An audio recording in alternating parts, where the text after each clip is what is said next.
What lengths would you go to uphold your honor and express your loyalty?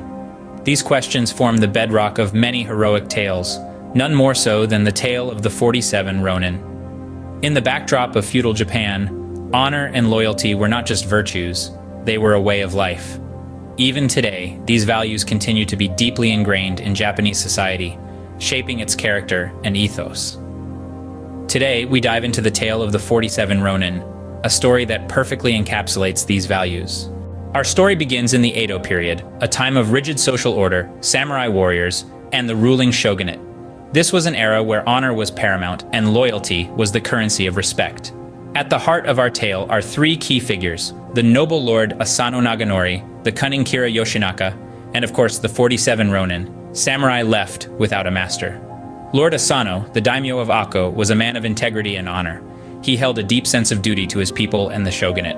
On the other side of the spectrum was Kira Yoshinaka, a court official known for his manipulative ways. His reputation for exploiting his position for personal gain was well known among the nobility. Now let's set the stage for the incident that would ignite the famous tale of the 47 Ronin.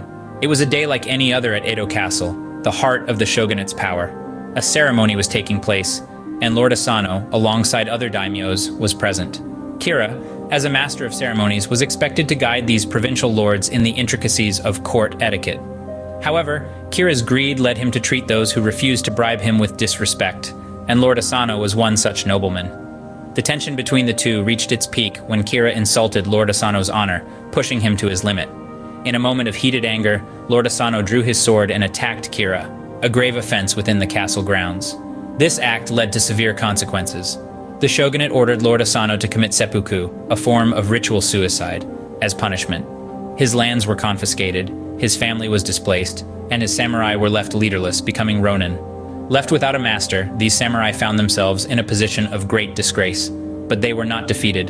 Their tale was only beginning, and their resolve to restore their master's honor was unbroken. Let's delve further into their story in the next chapter. In a world where honor meant everything, these Ronin hatched a plot to avenge their master. As the 47 Ronin found themselves masterless, they were left with two choices: accept their fate or take the path of vengeance. Their choice? Revenge. But this was not a path to be taken lightly. It was a dangerous game, one that required strategy, patience, and an unwavering commitment to their cause. Led by their chief, Oishi Kuranosuke, they began to plot against Kira Yoshinaka, the man responsible for their master's death. This was no simple feat, for Kira was well guarded and suspicious of any potential threats. To outsmart him, the Ronin needed to be cunning and deceptive. They decided to play a long game, a game of deception and pretense. They dispersed, each taking on the appearance of living aimless, reckless lives. Some became monks, others merchants, and some even pretended to turn to a life of crime. This was all a ruse, a carefully orchestrated act to throw off any suspicion. Oishi, their leader, took it a step further. He moved to Kyoto and began to live a life of debauchery. His days were filled with drink and his nights with women. He was so convincing in his act that he even fooled his own wife, who divorced him, and his children, who disowned him. All the while, they kept their eyes and ears open, gathering information about Kira's household and his routines. They communicated in secret, using hidden messages and coded letters. Each day, they moved one step closer to their target, their resolve never wavering. They played this dangerous game for almost 2 years under constant threat of discovery and death. But they were driven by their unwavering loyalty to their master and their unyielding determination to restore his honor. The seeds of their revenge were sown, and all they needed now was patience. After 2 long years of waiting, the Ronin were finally ready to strike. The moment had come. The 47 Ronin, led by Oishi, had painstakingly planned their attack, and on a bitterly cold winter's night, they moved in silence towards Kira's mansion. Their hearts pounded in their chests, but they were determined. Their resolve was as hard as the steel of their swords. Like a well-oiled machine, they split into 2 groups. One group was to storm the front gate, creating a diversion, while the second group, led by Oishi himself, was to infiltrate the mansion through the back. Their strategy was as sound as it was bold. The Ronin stormed the mansion, their swords catching the glint of the moonlight as they struck down Kira's guards.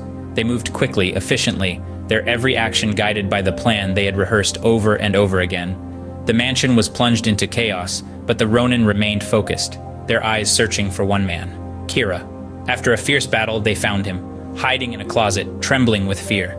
For a moment, the world seemed to stand still. The man who had caused their master's death, the source of their dishonor, was finally within their grasp. They showed him the same courtesy he had shown their master, offering him the chance to die with honor. But when he remained silent, Oishi delivered the final blow, avenging their master. As dawn broke, the Ronin emerged from the mansion, their faces etched with exhaustion, but their spirits triumphant. They had done it. They had avenged their master and restored their honor. But as the sun rose, they knew their journey was far from over. With their mission accomplished, the Ronin were ready to face the consequences. Having avenged their master, the Ronin willingly surrendered to the authorities. Their actions complete, their honor restored, they were prepared to face the consequences. The shogunate, the military dictatorship ruling Japan at the time, issued the order for the Ronin to commit seppuku. This form of ritual suicide, reserved for the samurai class, was a way to die with honor, rather than fall into the hands of their enemies. And so, with the same resolve they displayed in their quest for vengeance, the 47 Ronin embraced their fate. One by one, they plunged their daggers into their abdomens, their faces stoic, their spirits unbroken. Their actions were not of despair, but of fulfillment, a testament to their unyielding loyalty and honor. Upon their death, the Ronin were interred at the Sengakuji Temple, the very same temple where their master was laid to rest. They were buried side by side, a band of brothers even in death. Their graves to this day stand as a poignant reminder of their unwavering fealty. The tale of the 47 Ronin sparked a wave of admiration throughout the populace. Their story was retold in plays, ballads, and later in films and books. Their actions touched the hearts of many, their tale resonating with the enduring Japanese values of loyalty, sacrifice, and honor. They became heroes, symbols of an ideal that transcended their time. Yet it was not just the tale of their revenge that captured the public's imagination. It was the Ronin's willingness to accept their fate, to embrace death in the name of honor, that truly moved the people. Theirs was a choice of duty over life, of honor over survival. In the end, the 47 Ronin found their place in history, not as outcasts or traitors, but as heroes and paragons of the Bushido spirit. Their tale, a timeless story of loyalty and honor, continues to inspire and captivate audiences around the world. In death, they achieved a level of honor and respect they could not in life. The tale of the 47 Ronin is more than just a story. It's a testament to the values of honor, loyalty, and sacrifice. Resounding through centuries, this tale has carved a deep niche in the heart of Japanese culture. It's a beacon, a guiding light reflecting the essence of Bushido, the samurai code. The Ronin, masterless warriors, epitomized the virtues of Bushido. Their tale, their unwavering allegiance and ultimate sacrifice, is a profound lesson in honor and duty. It's a reminder of the lengths to which one might go to uphold these principles, even in the face of daunting adversity. The tale's influence permeates various forms of media, shaping narratives and inspiring characters.